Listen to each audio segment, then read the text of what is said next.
Pai, nós queremos agradecer a Ti pelo momento em que as crianças estarão ouvindo a Tua palavra aqui no prédio anexo. Rogamos ao Senhor que o Teu Espírito Santo use a professora Vera na programação que foi já preparada e elaborada para instruir os nossos pequeninos. Pedimos a Ti, Senhor, que a semente do Evangelho repouse nos corações dessas crianças e produza, Senhor, essa semente produza, que eles possam conhecer mais de Jesus, possam temer e amar o Senhor acima de todas as coisas. Nós oramos agradecidos. Amém. Podem ir, meus filhos. Mais uma vez, boa noite, queridos irmãos. A graça e a paz do nosso Senhor Jesus governe nossos sentimentos e intenções. Toda nossa mente esteja escrava à palavra de Deus neste momento, quando consideramos ela. Desejo boas-vindas também aos congregados, visitantes, todos que estão acompanhando de alguma maneira nossa transmissão, nosso canal no YouTube. No sermão passado, vimos que o apóstolo Paulo mostrou ao judeu moralista e também ao pagão que Deus, ele julga ou julgará de maneira imparcial toda a humanidade, naquela máxima que eu tenho falado aos irmãos. Primeiro quem? Aos judeus e depois aos gregos. Essa máxima tem relação com a universalidade da humanidade, com relação ao juízo de Deus, com relação à justiça de Deus. E, para tanto, Deus colocou a norma da lei no coração, no interior de cada ser humano. Primeiro, o judeu, ele tem a norma da lei gravada no seu interior, mas Deus também lhe entregou a própria lei numa revelação proposicional. E ele será julgado como aquele que teve acesso à lei. Então, o judeu que teve acesso à lei, ele terá a justiça de Deus exercida a partir do conhecimento da lei que ele tem e também da própria lei gravada no seu coração. Deus também colocou no coração de todo aquele que não é judeu a sua lei também, mas dessa maneira aqui, gravada no interior do coração do homem. E dessa maneira também esses homens que não tiveram a lei proposicional do Senhor escrita, mas eles têm aquele dispositivo interior que eu disse para os irmãos, todo ser humano, que aponta através dos pensamentos e da consciência se eles estão fazendo as coisas certas ou se eles estão fazendo as coisas erradas. Então, tanto judeu quanto grego hão de prestar conta dos seus atos. Eu mostrei para os irmãos que Paulo, falando sobre a lei de Deus gravada, ou a norma de Deus gravada no coração do ser humano, provoca no coração de cada ser humano uma exigência. A lei está trabalhando dentro do homem, exigindo que o homem preste conta dos seus atos a Deus. E isso também eu mostrei para os irmãos que é inerente à própria criação. Quando Deus fez o homem em imagem e semelhança, todos nós somos criados em imagem e semelhança de Deus. Então, essa lei está falando no nosso âmago, no nosso interior. O escritor sagrado estava dizendo isso. A lei, a norma da lei está exigindo, e esses dispositivos do pensamento e da consciência têm levado os homens a entenderem se estão fazendo o que é certo, se estão fazendo o que é errado. Eu frisei que todo homem sabe muito bem o que está fazendo. Todo mundo sabe quando está fazendo o que é certo e todo mundo sabe quando está fazendo o que é errado.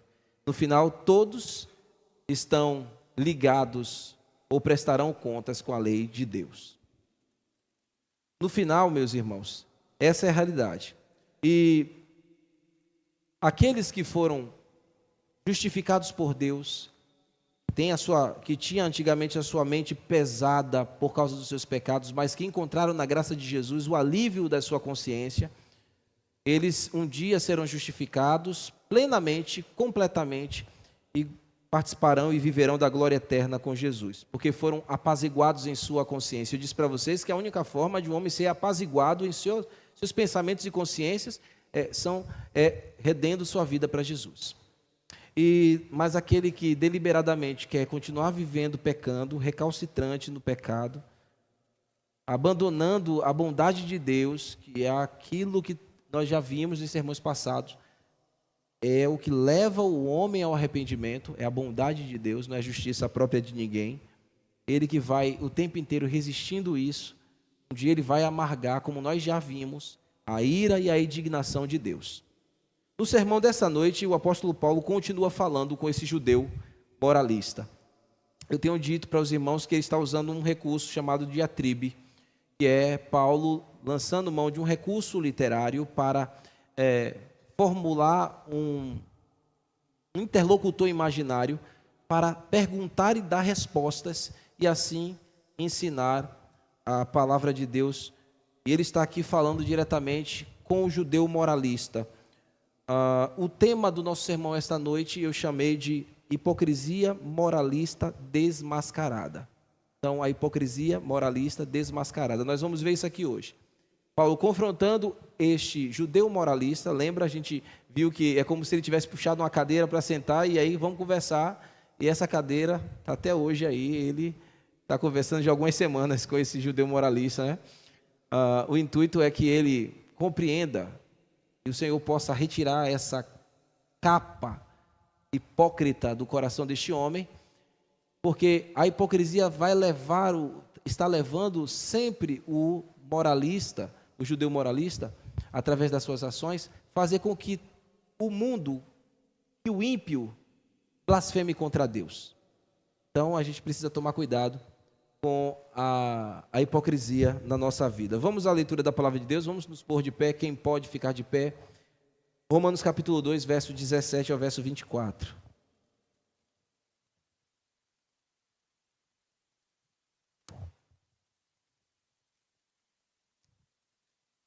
Se porém tu, esse tu aqui que aparece várias vezes aqui é o moralista, tá bom? É Paulo falando usando a diatribe. Se porém tu que tens por sobrenome judeu e repousas na lei e te glorias em Deus e conheces a sua vontade e provas as coisas excelentes, sendo instruído na lei, que estás persuadido de que és guia dos cegos, luz dos que se encontram em trevas, instrutor de ignorantes, mestre de crianças, tendo na lei a forma da sabedoria e da verdade, tu, pois, que ensinas a outrem, não te ensinas a ti mesmo? Tu que pregas que não deve furtar, furtas. Dizeis que não se deve cometer adultério e cometes?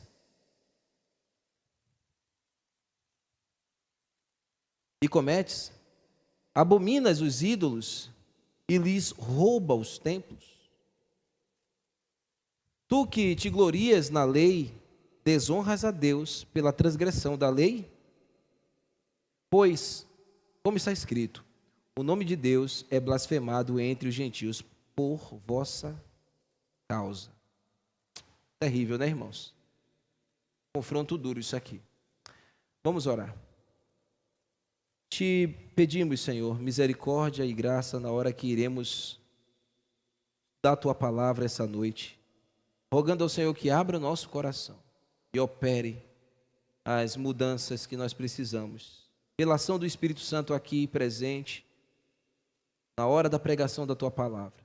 E cada ouvido, Senhor, esteja atento e o Senhor me dê clareza para falar a Tua palavra, como convém a Tua vontade, não para afagar o ego de ninguém, mas para, Senhor, por meio da confrontação que a Tua palavra nos traz, nós sermos endireitados em nossas veredas e virmos a glorificar o Teu nome. Eu oro, Senhor, que o objetivo dessa mensagem cumpra o seu dever de retirar de nós a máscara da hipocrisia. Que o Senhor possa nos ajudar a abandonar todo comportamento hipócrita, porque isso faz com que o Teu nome seja envergonhado diante das pessoas. Nos ajude, Senhor, a termos prudência e vida cristã coerente como manda o Senhor na Tua palavra. Nós oramos rogando a tua graça nesta hora, no nome de Jesus. Amém. Podem sentar, meus irmãos.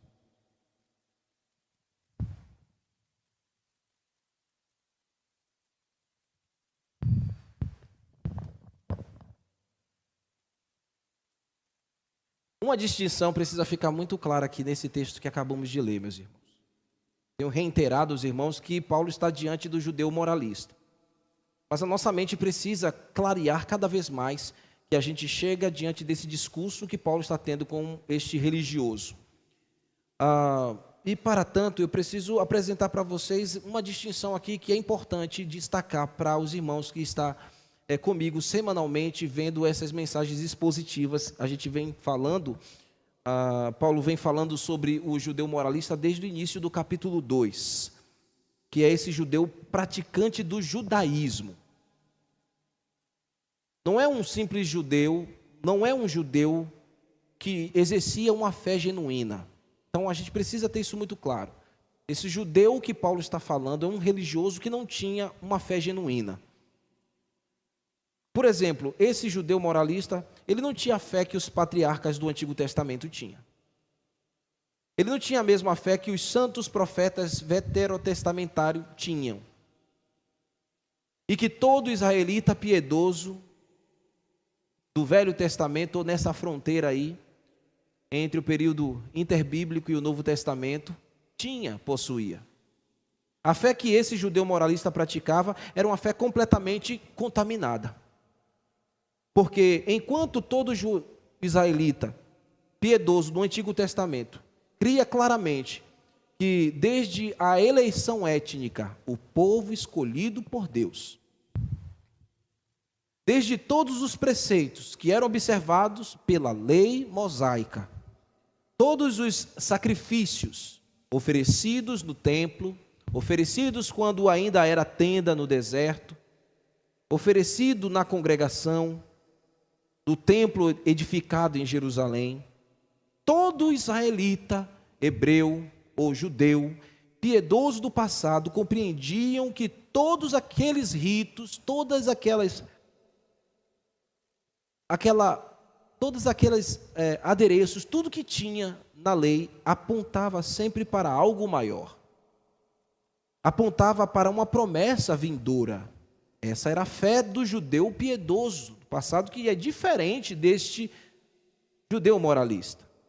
Esses israelitas, cuja fé genuína esperava nas promessas divinas, sempre acreditavam que a salvação era puramente uma obra graciosa divina. E que um dia essa salvação viria a todo o seu povo e também às demais nações. O judeu piedoso, ele não tinha aquela fé egoísta, como o moralista tinha. Aquele patriotismo onde eles se arrogavam melhores do que todo mundo. Não, eles entendiam que a promessa e que a fé que os seus pais reservavam no seu coração, que a boa tradição sempre propagou, um dia essa salvação viria pela manifestação do Messias prometido, que seria o libertador do seu povo, que um dia colocaria o seu povo livre dos seus pecados e também reinaria sobre eles e sobre todas as nações da terra. E eles cooperariam nesse reino de justiça e paz para sempre. Todos os profetas falavam a respeito disso. A escritura do Velho Testamento aponta para este sentido. E o israelita da religião santa, da religião pura, guardava piedosamente todas estas coisas, com muito temor e com grande expectativa. Eles criam que Deus os havia escolhido, sim, para fazer o nome de Deus conhecido. Eles sabiam que eles eram uma nação escolhida, um povo separado. Eles sabiam disso, mas eles sabiam que era para o propósito de abençoar as nações da terra. Lembra daquilo que Deus falou a Abraão? Sai da tua terra, da tua parentela, da casa de teu pai, vai para a terra que eu vou te mostrar. De ti farei uma grande nação, eu te abençoarei, te engrandecerei o teu nome, e tu serás uma bênção. E em ti serão benditas todas as famílias da terra. Vou te abençoar, abençoarei os que te abençoarem, também amaldiçoarei os que te amaldiçoarem. Em ti serão benditas todas as famílias da terra. Gênesis capítulo 12. Primeiros versos. A fé da religião santa desse israelita piedoso que foi entregue de geração em geração. Mas a religião judaica do primeiro século era diferente, meus irmãos. A religião judaica do judeu moralista do primeiro século, dos dias de Cristo Jesus, é completamente diferente. Essa fé judaizante, ela surgiu no período interbíblico, ali por volta do ano 300, ano 400, ela toma roupagem ali e ela corrompeu a fé verdadeira. Israelitas piedosos, como eu disse, sempre transmitiu a fé pura, mas chegou em um período da história, o silêncio, que a gente chama de o silêncio, em que surgiu aí esse movimento chamado que ficou conhecido como o judaísmo do primeiro século, Eles se tornaram uma religião de obras. Enquanto os israelitas genuínos, de fé genuína, acreditavam que a fé, que a salvação é pela graça somente, esses aqui, desse período interbíblico, e aqueles que lidavam contra Jesus, e este moralista que está aqui diante de Paulo, acreditava que a fé, que a salvação era pelas obras. Eles pegaram a lei, as exigências da prática da lei, e tornavam como meio de salvação em si. Tornavam como efeitos pragmáticos. E não somente a lei, eles incorporaram à lei centenas, milhares de coisas, de manias, de jeitos, lavar a mão, lavar as mãos antes de comer. Era uma das coisas, dentre tantas coisas tão minuciosas, meus irmãos, que era impossível com que as pessoas, praticando essas tradições de homem, junto mais com a lei, encontrassem alguma forma de se salvarem. Não era mesmo condições nenhuma que um homem poderia ter por meio desses ritos e por meio dessas tradições. Então, se tornou uma religião de obras. Era essa a religião desse judeu moralista. Os judaizantes, esse judeu moralista, a sua falsa religião, que foi criada aí, esse judaísmo, ele se achava, como eu disse, superior a todos os seus compatriotas. O judaísmo exigia também que todos os povos da terra, mostrava que todos os povos da terra eram inferiores. Eles achavam que não tinham pecado nenhum, eles achavam que não tinham nada de confessar diante de Deus. Por quê? Porque eles estavam praticando as suas tradições, procurando praticar a lei de Moisés, e a obra deles era o que provocava a salvação. Sua concepção de fé, desse judaizante, é que a fé salvadora era por meio das obras, por meio da prática da lei, por meio do cumprimento, por meio do mérito humano. E o apóstolo Paulo vai ter que confrontar isso. Ele não pode ficar calado com relação a isso. Ele já foi um fariseu também. Ele sabe muito bem o que ele está argumentando aqui. E ele sabe muito bem que ele precisa denunciar claramente essa hipocrisia de vida e desmascarar essa hipocrisia na vida deste judeu moralista, porque, como eu estava dizendo aos irmãos, toda aquela hipocrisia estava levando o nome do Senhor a escândalo para ser blasfemado. Então ele vai fazer isso dividindo esse parágrafo que nós lemos em duas partes, pelo menos. Na primeira parte a gente vai ver Paulo falando dos benefícios que Deus concedeu a todo judeu. Deus deu de fato benefícios ou privilégios, comentaristas chamam privilégios. Então, Deus entregou privilégios para o seu povo. Então a primeira parte vai ser Paulo apresentando os privilégios. A segunda parte, agora, é Paulo mostrando claramente como esse judeu se comportou diante dos privilégios que Deus lhe concedeu. Então, Paulo vai começar apresentando os benefícios ou os privilégios. E ele vai apontar o primeiro aqui no verso 17. Então você já sabe que essa nossa mensagem será dividida em duas partes. Então, vamos aqui falando da primeira parte e vai aparecer aqui um monte de privilégio. A primeira é, aqui no verso 17, a gente já encontra a identidade étnica e religiosa. Era um privilégio. Uma identidade étnica, nacional e também religiosa. Ele começa dizendo: se tu, que tu já sabe aí, que é o moralista, que tens por sobrenome judeu. Esse aqui é o primeiro privilégio. Paulo evoca aqui nessas palavras, sobrenome judeu, uma realidade que mexia muito com a alma, com o brio de todo judeu moralista.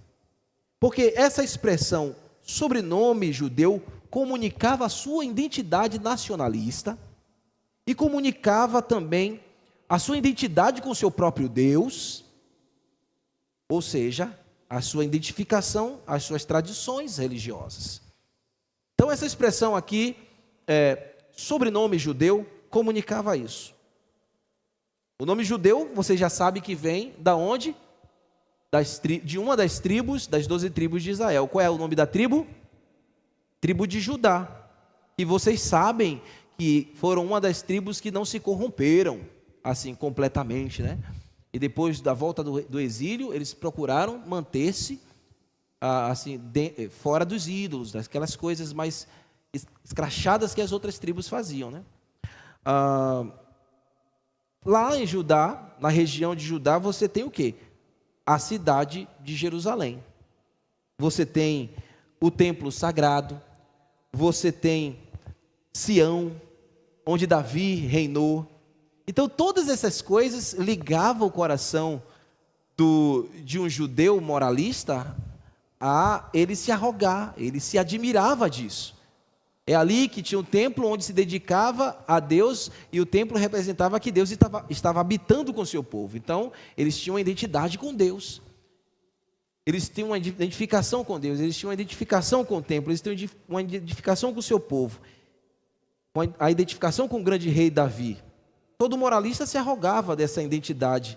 E via de regra, quando eles se apresentavam entre as pessoas, isso é um consenso geral entre os conservadores e comentaristas da Escritura Sagrada, que a gente estuda e vê com confiabilidade. Eles diziam que quando um judeu moralista, um judeu que dizia que tinha o sobrenome judeu, onde ele se apresentava, ele fazia questão de dizer: eu sou fulano o judeu, para dizer que ele era distinto, para dizer que ele era, e principalmente se ele fosse da tribo mesmo de Judá, aí é que ele falava com toda aquela alegria, com toda aquela imponência. Mas infelizmente, esse argumento deles, eles não compreendiam essa identidade, para onde deveria apontar essa identidade religiosa, essa identidade nacionalista. Eles estragaram esse benefício que Deus deu a eles. O segundo benefício que Deus deu aos judeus é a identificação com a própria lei. A gente vê aqui ainda na continuidade do verso 17. E repousas aonde? Repousas aonde? E repousas na lei. Em outras palavras, Paulo está mostrando aqui que Deus entregou a lei a este povo, aos judeus, aos israelitas, para que eles se identificassem plenamente com a sua palavra, com a sua lei, para que eles descansassem nela, repousassem nelas. Deus entregou ao seu povo a sua norma, que mostrava que Israel era, de fato, o povo seleto, isso é verdade, e que tinha o seu próprio código civil e religioso, indicando que era o próprio Deus que deu as suas próprias leis para o seu povo. Era um povo que, nos seus primórdios, foi governado de maneira teocrática. Deus era o rei, o que liderava o seu povo. Então isso era de se orgulhar, um privilégio. Imagine, Deus é o rei da nação. Ele é que conduz o povo, e Ele deu a sua lei, Ele fez a legislação do seu povo. Ele entregou as normas para o povo cumprir, e o povo sabia o que Deus queria. O terceiro benefício que Deus deu ao povo judeu, e Paulo está falando tudo isso aqui para o judeu moralista, ele está lá feliz. sentado na cadeira e dizendo: verdade, é isso aí, você está certo, Paulo, é isso mesmo. Deus me deu tudo isso mesmo, Deus nos deu tudo isso mesmo. A terceira virtude, ou o terceiro benefício que Deus deu a eles, foi: e te glorias em Deus. Ou seja, Israel sempre se alegrou nesse Deus, sempre se alegrou no Deus que se revelou a ele. Era um povo que sempre viu a glória de Deus presente no meio da história deles, não é verdade? Você não vai fazer muito esforço para lembrar tantos livramentos que Deus fez a este povo. Quando esse povo estava prestes a ser tomado pelos seus inimigos, Deus sempre livrava o seu povo, e eles sempre se alegravam, eles sempre se gloriavam em Deus, o Todo-Poderoso. E ele deixou, o Todo-Poderoso deixou, e eu reitero, a sua revelação ao seu povo, mostrando que ele era o Todo-Poderoso. As escrituras do Velho Testamento que eles sempre leram, mostrava que Deus maravilhosamente sempre salvaria o seu povo com a sua destra fiel, porque ele havia prometido. Então o povo se alegrava num Deus que lhe fez promessa e que estava sempre guardando um remanescente do seu povo, sempre preservando o seu povo. Então eles diziam: eu tenho o Todo-Poderoso à minha frente, Ele protege os meus descendentes, Ele livrou o meu povo, o povo no passado, também me livra agora e nos livrará sempre. Obviamente isso fazia todo judeu se gloriar, se alegrar em Deus. E aí o judeu moralista estava dizendo: é verdade, Paulo, é isso aí, você está certo. Embora eles estivessem nessa ocasião que Paulo está conversando, debaixo do domínio de César, debaixo do domínio de Roma, mas eles sabiam que o Deus que livrou sempre o seu povo nunca deixaria que o seu povo fosse exterminado debaixo da espada de César. E é verdade. E por consequência, no verso seguinte, Paulo vai dar outro privilégio, vai falar com ele, outro privilégio. Paulo está falando e ele está inflando. Sabe aquele cara que vai recebendo elogio e daqui a pouco não passa nem na porta? Tá assim o judeu moralista, a cadeira já ficando quase que as pernas arreganhando de tanto inflado que ele está, tão pesado de: rapaz, é só isso aí mesmo, orgulho miserável, Mas vamos lá, no verso 18: que conheces a sua vontade. O povo de Israel conhecia a vontade de Deus. E por onde é que ele conhecia a vontade de Deus? Por meio de quê? Por meio de quê, irmãos? Da lei, da palavra, da revelação proposicional. Então era o povo que realmente conhecia a Deus, não era como qualquer nação, é a nação que Deus se revelou, que escreveu, lembra? Moisés subiu e escreveu as leis, mas não somente Moisés, os profetas escreveram, revelou Deus, a vontade de Deus ao seu povo. Então eles conheciam o que Deus queria, eles conheciam quem era Deus pelos escritos, por Moisés e os profetas. É um privilégio isso. Não eram como os pagãos que não sabiam o que Deus queria, nem quem era Deus. Deus se revelou a eles, Deus falou a eles o que Ele queria, como esse povo deveria se comportar. E ainda aqui no verso 18 nós temos o sexto privilégio, que é a lei como a regra, como um cano de medir, como a vara, como o crivo para eles, a palavra de Deus. E provas as coisas excelentes. Por quê? Porque por meio da palavra de Deus, eles colocavam as coisas à prova. Aqui a palavra grega é a palavra dokimatsu. A palavra dokimatsu significa aquele que examina. Então, por meio da palavra de Deus, eles examinavam. Eles deveriam escrutinar as coisas por meio da revelação que Deus deixou. Então, Paulo está dizendo: Deus deu a vocês, pela escritura, pela palavra, esse privilégio de vocês serem como dogmatsu. Vocês examinam, vocês são aqueles que põem as coisas genuinamente em teste de veracidade. É isso que a palavra dogmatsu significa, grega. Aqueles que estão, por meio da palavra de Deus, examinando para ver se é verdade. E isso é um grande privilégio.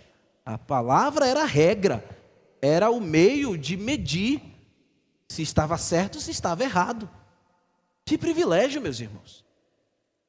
E ele lá inflando, feliz, satisfeito, por ouvir: rapaz, é isso mesmo, você está certo.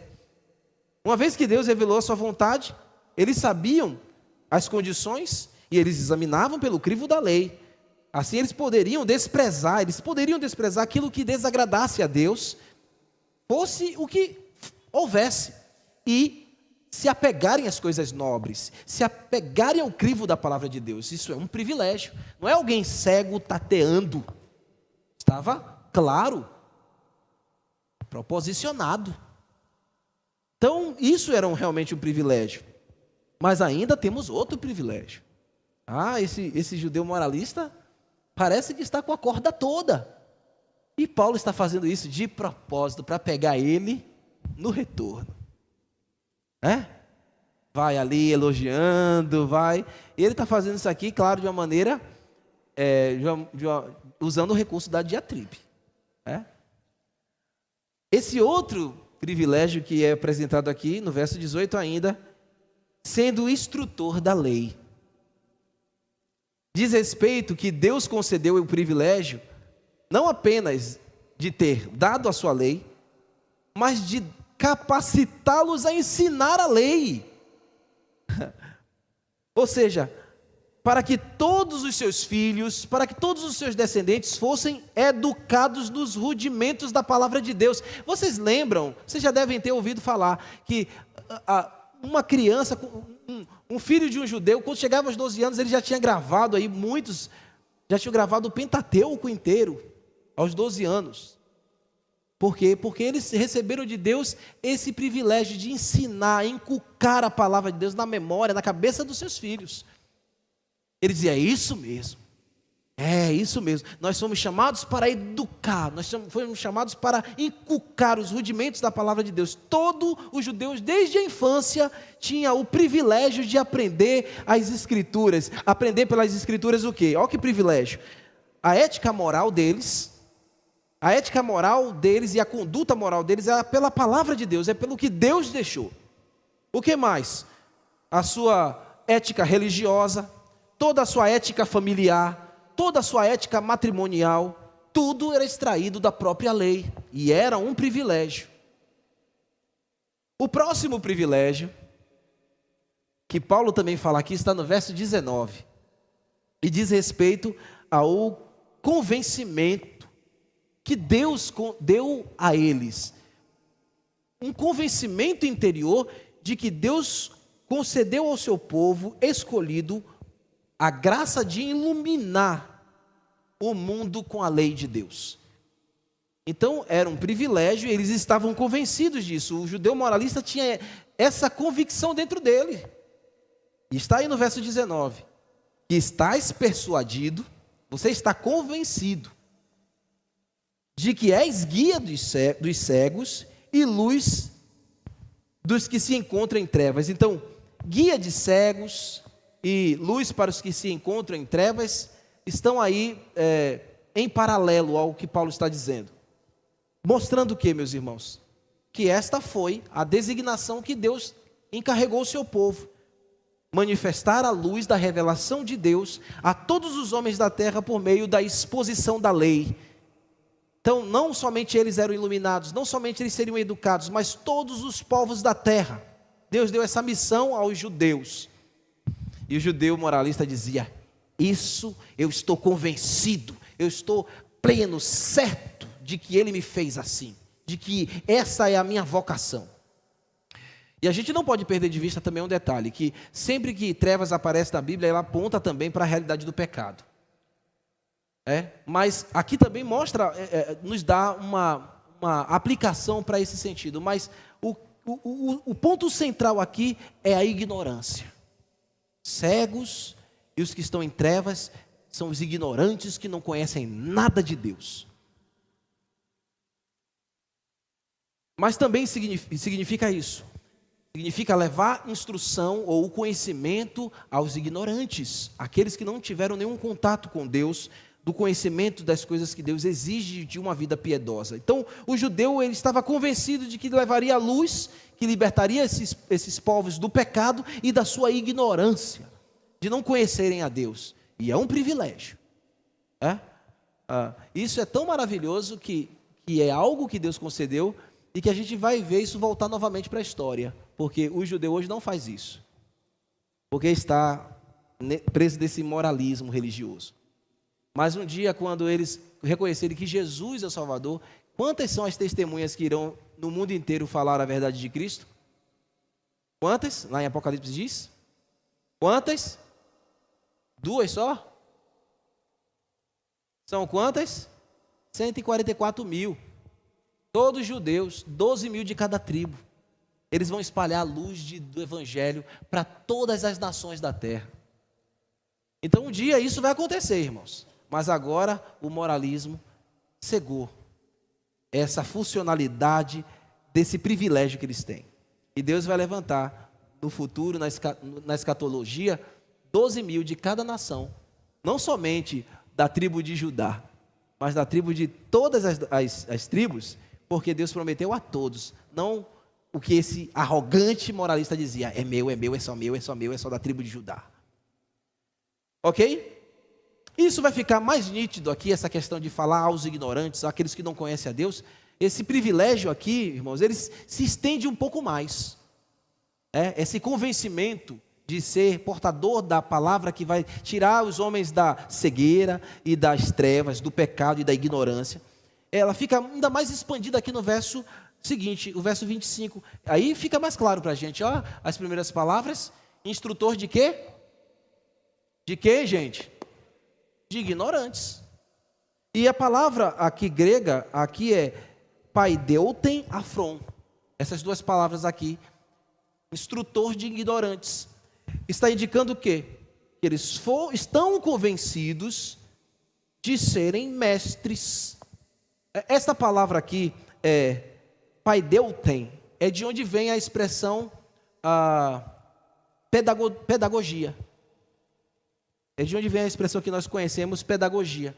Então, a pedagogia que Deus entregou ao seu povo provinha da onde? Da sua palavra. E é isso que iria iluminar a ignorância do mundo. Um dia, a palavra diz que a sabedoria do Senhor encherá toda a terra. Não é? Porque o conselho de Deus será proclamado em todas as nações. Esse dia vai chegar, em que os ignorantes serão libertos, os cegos enxergarão, os que estão em trevas verão raiá-la a luz. Então, meus irmãos, essa palavra aqui também, ignorantes, no grego, comunica a ideia de tolos. Não somente porque nunca tiveram acesso à leitura, por exemplo, mas porque são tolos, mas porque são estúpidos. Também fala isso. A palavra iluminaria o coração e romperia eles da estupidez. Romperia eles do se precipitar. Porque essa palavra aqui também no grego fala de precipitação. Então, o judeu tinha esse privilégio. Ele estava convencido disso, que a verdade que ele era portador era poderosa para romper a surdez dos tolos, dos estúpidos. Romper a cegueira dos olhos dos precipitados.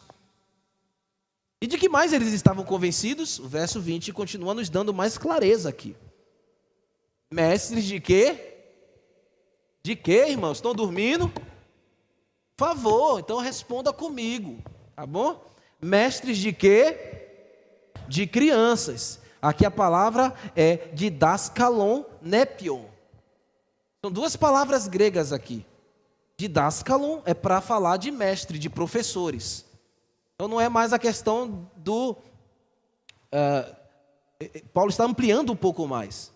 Ele falou lá da pedagogia em si, né? Mas agora ele está falando do mestre que está exercendo mesmo. Ele está falando de crianças. Só que não são apenas criancinhas infantes. Essa palavra também aqui abriga também debaixo dela inexperientes. Então Deus capacitou por meio da sua palavra a esse seu povo para que fossem mestres, para que fossem professores de crianças e também dos inexperientes. Então eles, pela palavra de Deus, teriam habilidade para falar com toda classe ou categoria de pessoas. Isso é um privilégio. Imagina, meus irmãos. E ele dizia, é isso mesmo. E era a própria lei de onde vinha a fonte que fluía tudo isso. E o que Paulo vai falar em sequência no verso, veja aí comigo, tendo, é o que ele vai dizer, porque fluía da lei, é o que ele vai dizer, tendo na forma da lei na forma a lei da sabedoria e da verdade. Então, era a lei, o conhecimento da palavra é que fazia com que eles fossem mestres e professores para falar aos estúpidos, para falar aos inexperientes. Tudo pela palavra. Eles estavam convencidos disso. Agora imagine, meus irmãos, como eu tenho falado para vocês, todos esses privilégios pesando ali naquela conversa, naquele diálogo. Como esse homem estava orgulhoso e aplaudindo Paulo. Feliz, com os olhos brilhando, né? E aplaudindo Paulo. Mas agora a coisa vai mudar. É verdade que Deus confiou todas as coisas, todos esses privilégios ao seu povo, são benefícios de verdade. Mas o ponto aqui é que o judeu moralista nunca se humilhou em reconhecer o peso dessas responsabilidades. Ao invés de se humilhar, ele se arrogava. Ele se colocava superior, ele empinava o nariz. E ele dizia que estava acima de todos. Mas quando Deus nos concede privilégios, nós devemos o quê? Nos humilhar, porque privilégios são responsabilidades. E a arrogância impedia esse homem de se humilhar. E a partir daqui é que nós vamos ver a segunda divisão. Aqui vai começar o confronto. Aqui eu vou ser mais aplicativo com os irmãos. Aqui Paulo vai falar ao moralista, ele vai denunciar o seu legalismo, o seu moralismo, a sua hipocrisia, o qual desfigurou todos esses privilégios. Então a hipocrisia, o moralismo, o legalismo, desfigura os privilégios que Deus dá a alguém. Que ela não coloca a serviço de Deus, ela não coloca no serviço do propósito que Deus confiou. Vamos à frente. Começa aqui a segunda parte do sermão, verso 21. Tu, moralista, judeu moralista, pois que ensinas a outrem, não te ensinas a ti mesmo? A ideia aqui é a seguinte: você que foi constituído mestre, professor, você que foi constituído em capacidade para instruir, para ensinar, até mesmo os estúpidos, os que não têm razão, até mesmo criancinhas e inexperientes, como é possível que você, com tamanha qualidade ou tamanha capacidade, tão clara para ensinar as pessoas o que deve ser feito, como é possível que você ensina o que deve se fazer, ensina o que é verdadeiro, mas vive em fábulas, vive em mentira? Você faz completamente o contrário do que você ensina. Hipócrita. Assim você comunica que está transformando a verdade em mentira. Então a hipocrisia faz isso, transformar verdades em mentira, porque você não vive até a verdade que você está falando. Então Paulo está na cadeira falando a ele, eu acho que ele estremeceu na hora. Você está aí arrogando, feliz, bufando, que você está com a cocada preta, mas você que tem capacidade de ensinar, mas não vive o que ensina, não vive o que sabe que é certo, tu não passa de um hipócrita. As verdades que você ensina, você só fala de maneira retórica, você fala bonito. Você tem um discurso lindo. Alô, você que está me ouvindo. Na sua própria vida, o seu discurso não passa de utopia. Porque você não as vive, você não vive as verdades. Você se vê tão capaz de instruir os outros, mas é incapaz de instruir-te a ti mesmo. Paulo está dizendo, enxergue a tua conduta. Veja a vileza dos seus atos. Veja e fale consigo mesmo, pregue para você mesmo as verdades que você ensina ao povo, pregue para você mesmo. Dirija a tua própria alma ao caminho da verdade. Ou você tem acesso à verdade, meu irmão. Você sabe o que é certo, então fale para você mesmo. Muita gente faz isso, vive torto, vive errado, e depois quer dar uma de conselheiro perfeito. E depois você mesmo fica dizendo para você mesmo, consigo mesmo: eu não estou vivendo isso, mas Deus está me usando. Deixa de ser hipócrita. Abandona isso. Você acha que isso glorifica a Deus? Você pinta uma de conselheiro bendito, mas na verdade a tua vida é uma utopia. Você não é nada disso. Você é um moralista, você é um legalista, você é um hipócrita. Paulo está dizendo isso para ele. Eu acho que ele já caiu 10 vezes da cadeira e levantou. Assim também procede os moralistas, os hipócritas do nosso tempo, nas nossas igrejas. Eles têm o conhecimento do que é certo, mas praticam o que é errado, ou seja, eles estão muito longe da verdade. Sabe o que é certo, mas a vida está longe, desassociada da verdade. Eles fazem aquilo que o Senhor, eles falam daquilo que o Senhor lhes ordenou, mas são capazes de cumprir. Sabe aquilo que Jesus disse? Abram lá comigo, Mateus capítulo 7. Exatamente isso aqui, eu vou ler na NVT. Exatamente isso aqui. Jesus falando aos hipócritas. 7:3, vamos lá. Por que você se preocupa com o cisco? Porque o hipócrita se preocupa com o cisco. Você se preocupa com o cisco no olho do teu amigo ou do teu irmão, em algumas versões. Enquanto há um tronco ao teu próprio olho. Como podes dizer ao seu amigo ou ao seu irmão: deixe-me ajudá-lo a tirar o cisco, o conselheiro piedoso de fachada? Não, você não pode fazer isso não. Isso é pecado, meu irmão. E você está fazendo pior. Você ouve as coisas e pinta uma de: foi um absurdo. A tua vida está tão suja, pior que um pau de puleiro. Sabe o que é pau de puleiro, né? Onde a galinha senta e você já sabe o estrago que ela faz, né? Numa noite, nunca tem um puleiro limpo depois que as galinhas vão dormir. Tem, Carlos? Tem, Neuza?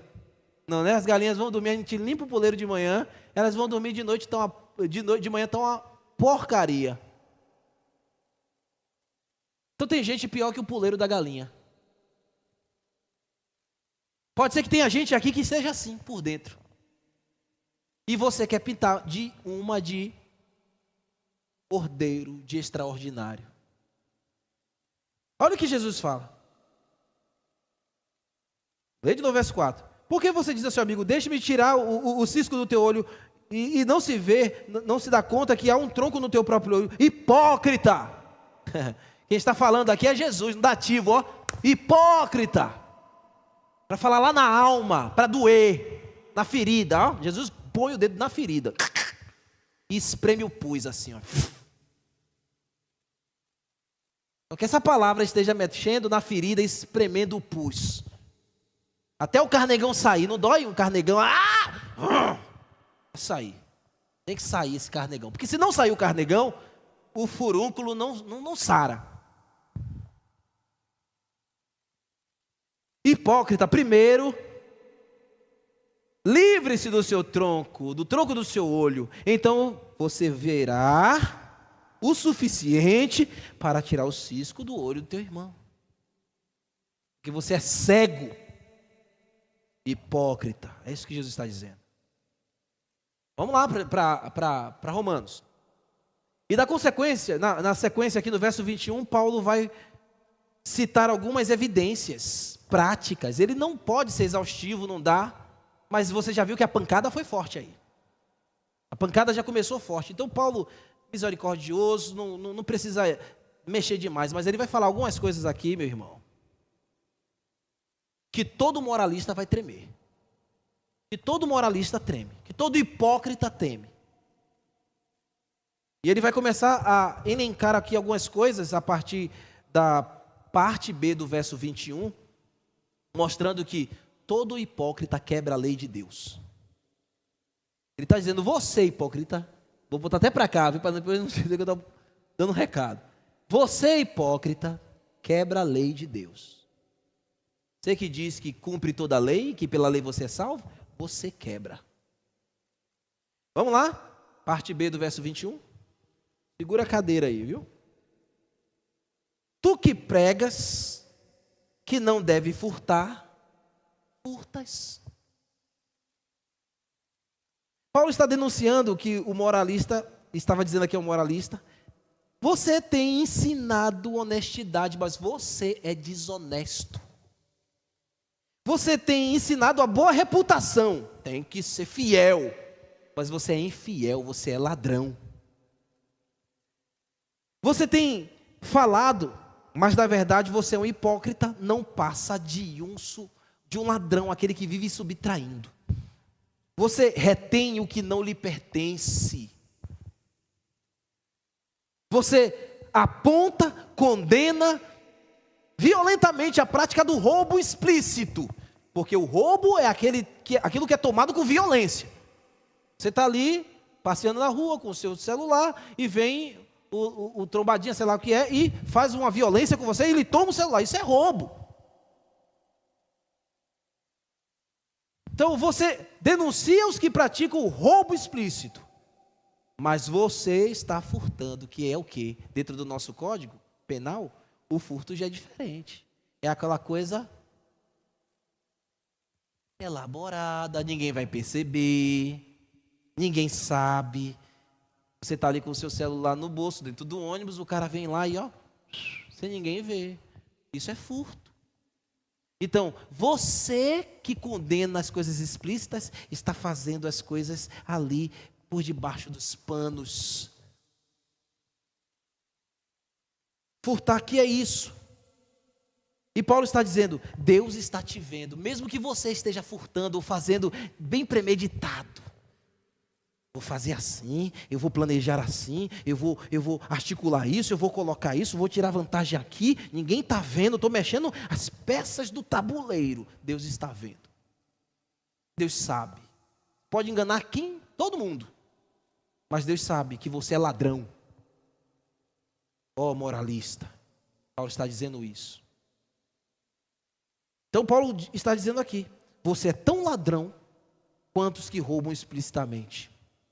E essa forma de moralismo e hipocrisia acontece muitas vezes nos templos das igrejas. Por quê? Pessoas que sabem e ensinam que você deve ser fiel aos dízimos e ofertas, por exemplo. Mas você subtrai o que não é seu, é de Deus. O que é de Deus, não roube. Se você sabe que os dízimos e a oferta não lhe pertencem, por que você continua roubando? Por que você não entrega? Você paga tudo, você faz tudo, mas a parte que é de Deus, é dele, você gasta. Você toma de refrigerante, de pizza, vai mesmo. Diante de Deus você é um ladrão, está roubando, tem que corrigir isso. Porque você condena e critica as pessoas que são infiéis ao dízimo. Você até sabe, rapaz, esse aí eu fiquei sabendo, né? Não é possível, como é que ele não é possível, como é que ele faz isso? Mas você mesmo é incapaz de ser fiel mensalmente. Aí você é esporádico. Quando sobra um pouquinho aqui, aí opa, vou lá, né? Vou nem botar meu nome porque... Aí bota lá. Tem que ser fiel. Você tem que ser fiel, você tem que ser justo. Você não pode ficar com o que não é seu. Dízimos e ofertas não lhe pertencem. São de Deus. Fez um propósito com Deus? Cumpra o seu propósito, não fica mentindo não. Fica enrolando, inventando história. Então não roube a casa de Deus. Não roube as coisas que são de Deus. Não subtrai as coisas de Deus. Você também não pode roubar no seu trabalho. Não é somente aqui na igreja. É no seu trabalho, na sua própria casa, nas negociações que você faz, nas transações econômicas que você faz. Você não pode querer tirar vantagem indevida dos fracos, dos pequenos, daqueles que não conhecem, daqueles que não sabem mexer com recursos financeiros. Não faça isso. Deus está vendo. Você não pode querer vender gato por lebre. Promete uma coisa e entrega outra. Rapaz, cuidado. Outra coisa, você não pode ir lá futucar a carteira do teu marido escondido. O marido está lá feliz, vai pagar o transporte, chega na hora, oh meu Deus, e agora? O que eu vou fazer? Vai lá comer um cachorro quente, todo feliz, puxar os R$2, é R$2 o cachorro quente desse mais. Eu digo que quando no tempo de namoro, eu tinha que viver com R$2 no bolso, porque eu tinha que dar comida para a Érica, no meu namoro, eu era um cara tão duro, que só tinha R$2. E eu tinha que guardar os R$2, porque eu saía com ela, passeava, oh meu Deus, um parêntese aqui rapidinho. E eu passeava, e quando eu via que a cara de Érica já começava a mudar, eu disse, é hora de comer. Vamos comer um cachorro quente ali na Iguatemi, ali, tinha um cachorro quente, era R$1, R$1 era o suco, R$2, ela ficava feliz, e aí a nossa tarde terminava maravilhosa. Se eu não tivesse R$2, não tinha passeio. Eu nem chamava. Não que ela me exigisse, ela nunca me exigiu nada. Mas ela também nunca gostou de ficar com fome. Vamos lá, meus irmãos. Então você não deve roubar o seu trabalho, você não deve roubar a carteira do seu marido, você não deve roubar a bolsa da sua mulher. Filho não pode roubar o que é do pai, o que é da mãe. Isso é furtar, subtrair. E depois você inventa mentira para sair ileso na história, mas Deus está te vendo. Deus está olhando para você. E você mentindo está sendo hipócrita. É incapaz de reconhecer, foi eu que peguei minha mãe. Foi eu que peguei meu pai. Foi eu, meu esposo, que peguei. Eu me deu a vontade de mudar aqui meu cabelo. Olha como eu estou bonita. Não tem coragem de dizer, né? Que comprei um sapato, um tamanco aqui, bonito. Não tem coragem de dizer, né? Tem que falar a verdade. Fala que o marido vai chegar com 10 tamancos para você. Não é não, irmãs?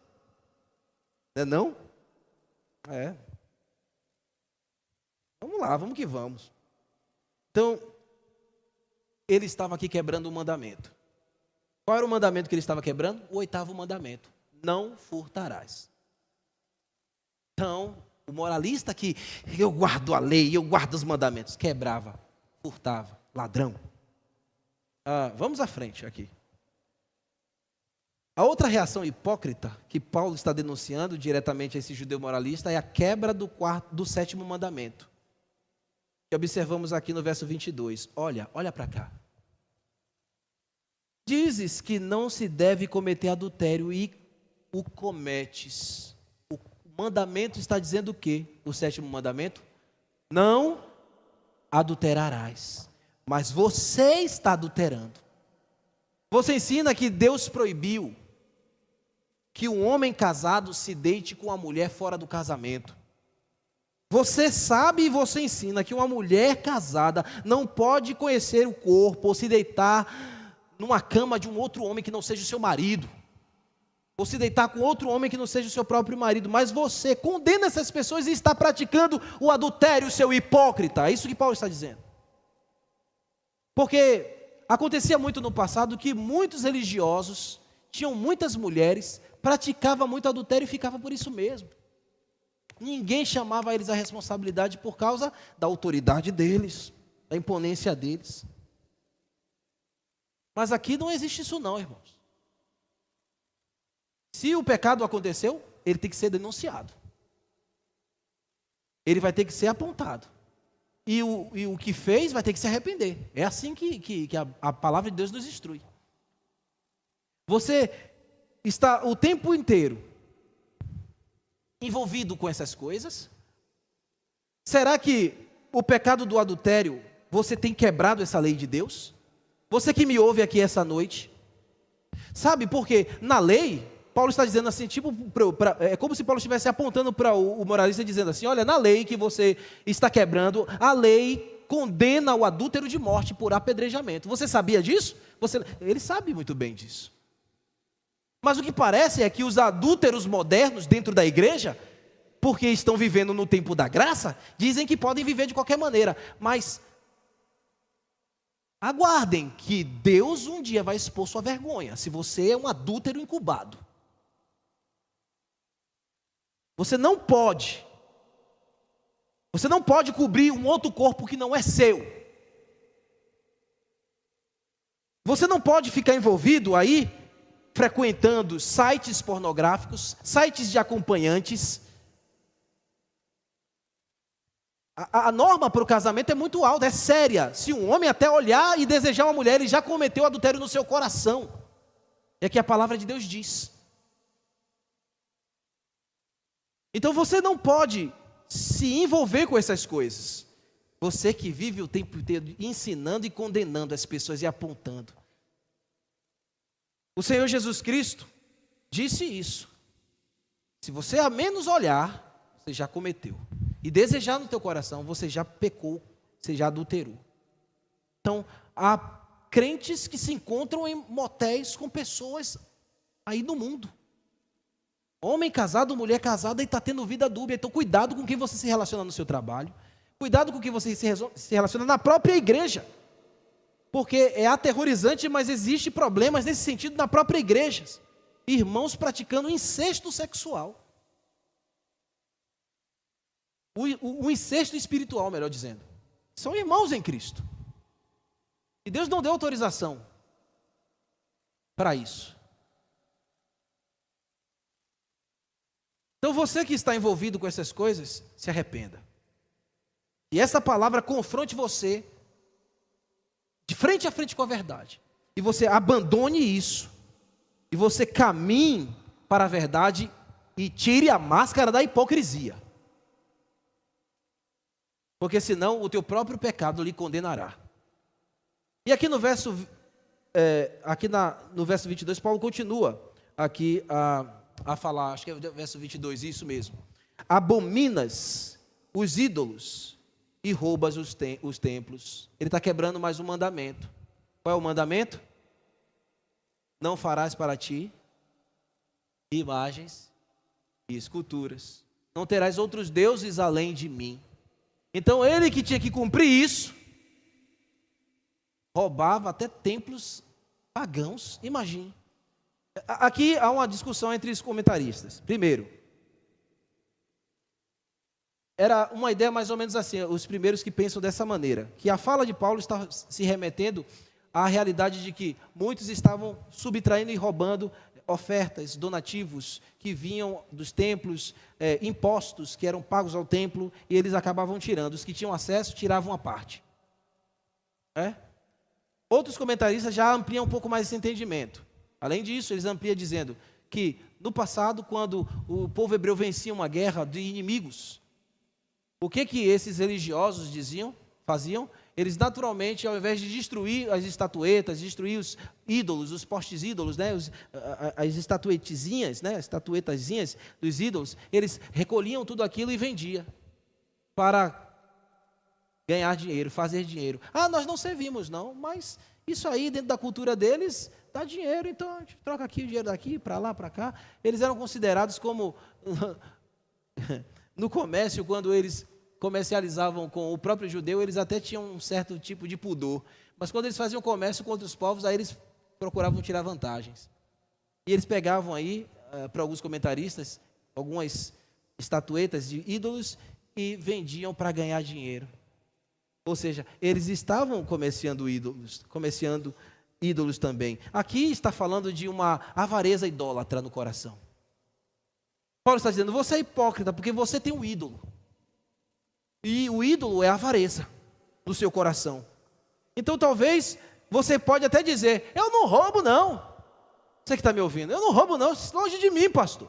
Eu nunca roubei um clips, nunca furtei. Até furtar eu nunca furtei. Mas você tem a avareza no teu coração. E isso é um ídolo também, você está quebrando o mandamento e isso é hipocrisia também. Como você lida com suas finanças? Uma campanha na igreja, você sai. É para socorrer um irmão. Você nunca contribui. Você nunca demonstra generosidade. O irmão está sofrendo. Você nunca, vou orar por ele. Amém. Ora. Orar é principal. Mas eu costumo sempre repetir o que o pastor Júlio Rosa falava, quando em vida. A fé não passa manteiga no pão. Você tem que dar dinheiro, você tem que dar um recurso, você tem que dar um alimento. Então, tem que orar? Tem que orar. mas tem que ajudar e socorrer também. Claro que eu não estou dizendo isso, que a gente, através disso, vai fazer isso um ciclo vicioso. Tem pessoas que acabam se acostumando nisso e ficam naquele costume de ficar escorado nos outros. Se eu perceber que está escorado, eu mesmo tiro a escora. Né? Você tem que fazer isso. Sai fora, tira a escora. Então, mas tem que ser generoso. E a idolatria da avareza impede a generosidade. E depois você fica no meio da multidão como se fosse o generoso. E aplaude, e aleluia, que bom que Deus fez a obra, né? Você nunca participou. E aí é uma atitude hipócrita. Por que você não baixa a cabeça na hora e diz, poxa Senhor, eu tinha que ter ajudado também. Eu podia ter contribuído. Eu não tinha como fazer como eu gostaria de fazer, mas eu fiz um pouquinho. Então, Senhor, me ajude. Que da próxima vez, eu não estou falando isso com quem não tem como fazer. Mas tem gente que tem o que fazer, como fazer, e não faz por causa da avareza. Eu não estou falando de irmãos que estão em condições difíceis, que não podem contribuir. Isso acontece no meio do povo e eu não estou criticando isso. Isso acontece. Eu já estive em uma condição assim que eu não podia fazer nada. Eu não tinha nem como dar um passo. Quanto mais ajudar o outro a andar. Mas quando eu consegui dar um passo, eu disse, agora eu posso também ajudar o outro a dar um passo. Então tem gente que não pode ajudar porque está em sérias condições, mas tem gente que tem condição e não faz, porque o coração é avarento, é idolatria, e isso quando você quer aplaudir ou pintar como um ajudante também, como um que contribuiu, isso é hipocrisia. Então no verso seguinte o apóstolo Paulo ainda vai comunicar aqui, colocar o moralista aqui para pensar. Veja aí o verso 23. Tu que te glorias na lei, desonras a Deus pela transgressão dela. Você que vive se arrojando, se avantajando o tempo inteiro que eu cumpro isso, que eu faço aquilo, que eu sou fiel nisso, fiel naquilo. Rapaz, tome cuidado quando você encontrar com alguém e essa pessoa começar a rotar vantagens. Ali é quase certo que você está diante de um moralista.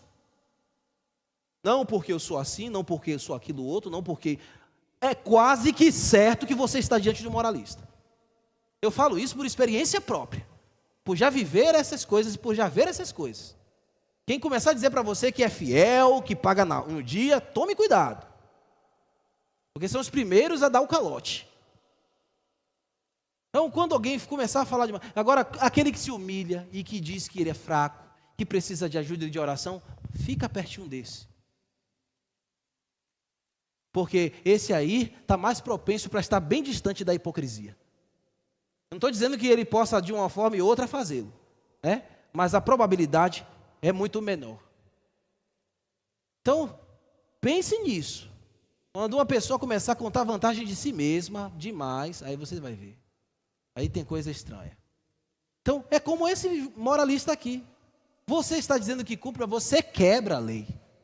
Acabei de lhe apontar, acabei de lhe mostrar. Sua vida não conduz com o que você prega. Você não guarda o que você insiste que o outro guarde. Sua vida é incoerente.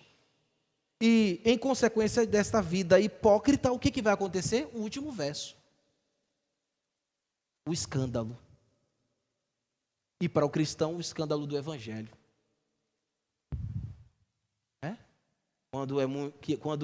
Quando vive na avareza, Jesus Cristo é debochado.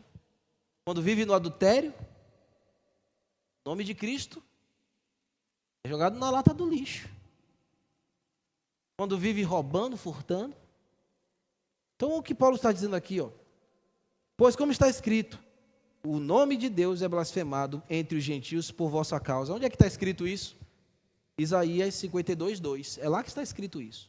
Quando o povo, dos seus pecados, era entregue aos seus inimigos, o que acontecia? Os inimigos diziam assim, cadê o seu Deus agora?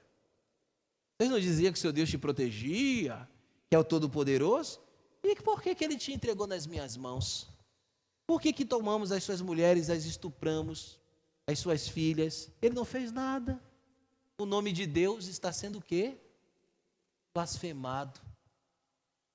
E em muitos momentos da história isso aconteceu. Na história do povo de Israel.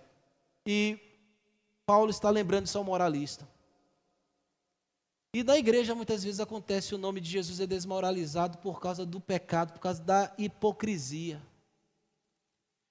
Dessa forma, meus irmãos, Paulo está apontando esses atos hipócritas desse homem, mas ao mesmo tempo ele está dizendo: arrependa-se. Arrependa-se, é tempo de você dar bons frutos. Você tem que enxergar a graça de Cristo. Não é essa cegueira na lei, cegueira nas tradições dos homens. Então, toda sorte de imoralidade, muitas vezes, está dentro do meio de uma igreja.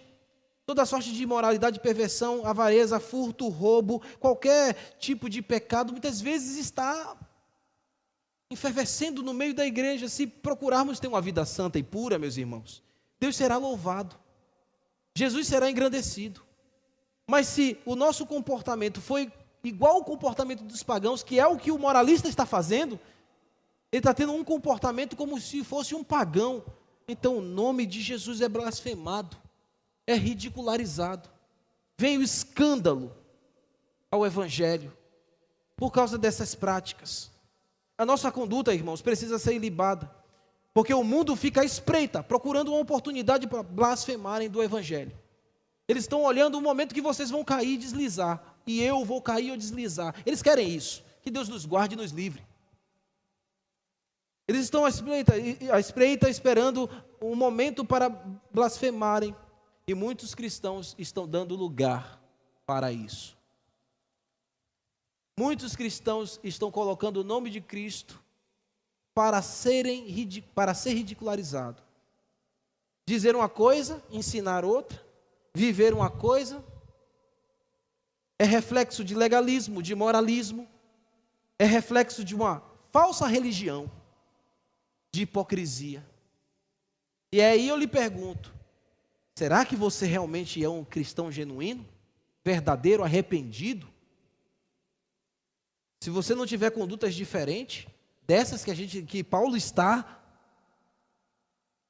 apontando aqui para esse moralista, então você tem que rever a tua fala que você é um convertido. Jesus Cristo já nos libertou, meus irmãos, e nos deu o maior privilégio, o Espírito Santo em nós. É Ele que nos capacita a vencer as obras da carne. Lembra? Gálatas capítulo 5? Nós temos o maior privilégio, Espírito Santo habitando em nós, Deus habitando em nós. Então Ele nos libertou de um viver fingido. O verdadeiro crente não vive com fingimentos, de um viver ludibrioso, um viver de faz de contas. Jesus Cristo nos salvou e nos chama a viver a vida longe de qualquer sombra de hipocrisia. Então as máscaras da hipocrisia têm que cair. Posso segurar ela. Essa noite você pode se apegar a esta fé, abandonar de uma vez o moralismo, a hipocrisia e construir aos pés da cruz de Cristo um novo testemunho, o verdadeiro testemunho como um cristão verdadeiro. Testemunho que proclame o evangelho da graça de Cristo, a graça que Ele nos propõe. O evangelho aqui desmascara o evangelho. Eu estou pregando o evangelho e o evangelho desmascara a hipocrisia. Mas ao mesmo tempo que ela desmascara a falsidade religiosa, ela também aponta para aquele que é o restaurador dos corações, que é Jesus Cristo. Essa mensagem pode até abalar o seu interior, você pode até ficar envergonhado, mas levante os seus olhos, olhe para a cruz, arrependa-se dos seus pecados e receba a graça perdoadora de Cristo Jesus, que lhe faz um ser nova criatura. Você não pode ficar aqui com a mão na cabeça e dizendo, e agora? Eu estou dizendo, o Evangelho lhe mostra a cruz de Cristo. O lugar do teu arrependimento é a cruz de Jesus. É ali que você recebe o caráter santo e puro de Cristo. Jesus nunca foi um hipócrita. Nunca houve um dolo em sua boca. E dele você vai aprender como ser humilde, como ter uma vida santa.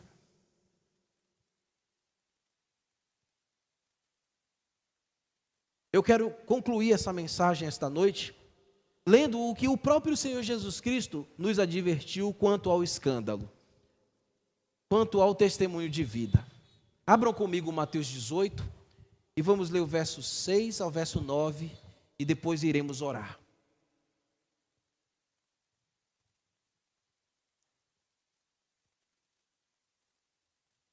Qualquer, porém, diz a palavra do Senhor, qualquer, porém, ele não está dizendo branco, negro, rico ou pobre, judeu ou grego, qualquer um, qualquer, porém, que fizer tropeçar um destes pequeninos, que creem em mim, tropeçar por causa do mau testemunho, melhor lhe fora que se pendurasse ao pescoço uma grande pedra de moinho e fosse afogado na profundeza do mar. Imagine a imagem, né? A imagem chocante dessas palavras de Jesus. Fazer tropeçar um pequenino, cristão mais simples, por causa de um mau testemunho. Antes você pegasse uma pedra, arrolasse o seu pescoço e se jogasse para as profundezas do mar, para que você ficasse lá embaixo, no mais profundo do oceano.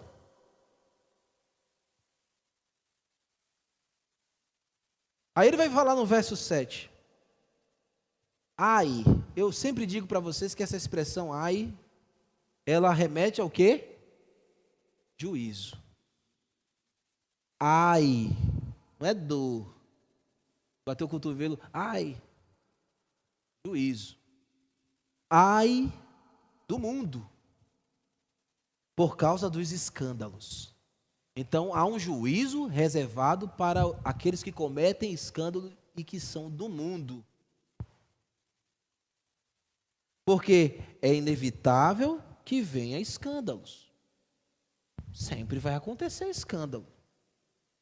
Mas ai do homem pelo qual vem o escândalo.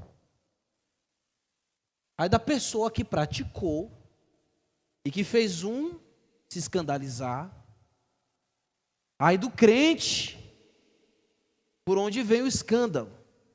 Portanto, aí ele vai ser ainda mais, a imagem ainda é mais chocante. Ele começa a ser ainda mais contundente. Portanto, se a tua mão e o teu pé te faz tropeçar, o que você deve fazer? Corta fora. Corta fora de ti. Melhor é entrares na vida manco ou aleijado do que tendo duas mãos, dois pés e seres lançado no fogo eterno. Ele vai dizer ainda mais. Se os teus olhos te faz tropeçar, arranca-o e lança-o fora de ti. Melhor é entrares na vida com um só dos teus olhos, do que tendo dois, seres lançado no inferno de fogo. Jesus está falando aqui, não é que ele quer uma multidão de mutilados perto dele, não é isso. Então, corta o pé aí, corta a mão, que a pouco você não consegue nem chegar na igreja aqui. Não é uma questão dessa, ou não vai bater a cabeça no poste, porque já perdeu um olho, perde o outro. Não é isso que ele está falando, ele está sendo chocante mesmo, para dizer o quê? Para a audiência, que é melhor ter uma vida santa e pura, que é melhor ser livre da hipocrisia, que é melhor dar graça a Deus e honrar a Deus por um testemunho de vida e arrancar, expurgar as coisas hipócritas da nossa vida, seja o olho, seja a mão, seja o pé, seja o que for, a orelha, o que for, o cabelo, o que for. Mas vale ser salvo do que fingir ser salvo, é isso que ele está dizendo. Porque o que finge ser salvo está no inferno. Mas o que se despiu da hipocrisia, que abandonou essas coisas, ele está livre do fogo, das chamas infernais. Que Jesus aplique a sua palavra no nosso coração. Que ele nos livre da hipocrisia. E que tenhamos uma vida santa, íntegra, pura, que nos conduza ao caminho da graça. No nome de Jesus oramos. Pai, rogamos a Ti que a tua obra de conscientização, operada pelo Espírito Santo, se faça hoje em nós, no nosso interior. Há privilégios, Senhor, que foi dado ao judeu. Há privilégios que foi dado a nós. Nos dê responsabilidade aos privilégios que temos, porque eles apontam um propósito de glorificar o teu nome. Livra-nos, Senhor, de quebrar a tua lei, de quebrar o teu mandamento. Nos dê um coração fiel e justo. Nos livre da hipocrisia, porque desejamos amar o Senhor todos os dias da nossa vida, até o dia em que te encontraremos. No nome santo de Jesus eu lhe peço, perdoa os pecados daqueles que aqui estão e que, ao ouvirem o Evangelho, se comoveram com a verdade da tua palavra e confessaram os seus pecados e desejam ardentemente abandoná-los. Que o Senhor lhes conceda a fé salvadora nesta hora, os perdoando os seus pecados e lhe dando a nova vida em Jesus.